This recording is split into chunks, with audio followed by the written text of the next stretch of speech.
চালু করতে হবে, বাগমারা রেল স্টেশন চালু করতে হবে।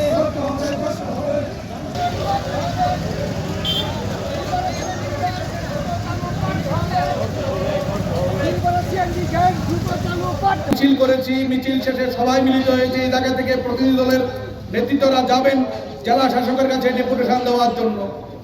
আমরা কি প্রত্যক্ষ করছি?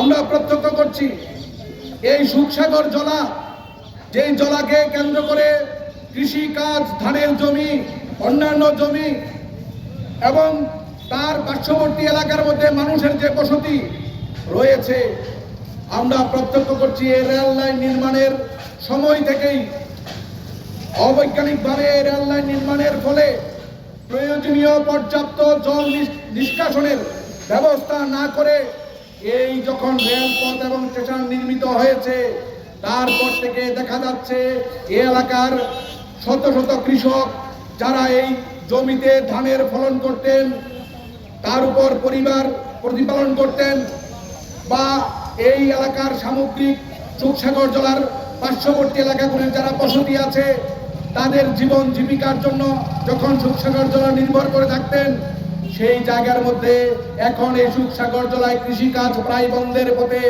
কারণ সামান্য বৃষ্টি হলে পরেই এই সুখসাগর জলার ভেতরে জল জমে যাচ্ছে।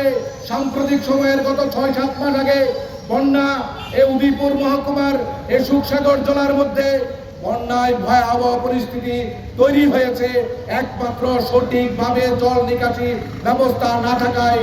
আমরা শুধুমাত্র এই দাবি নিয়ে আজকেই প্রথম লড়াই সংগ্রাম করছি এরকম কোনো বিষয় না।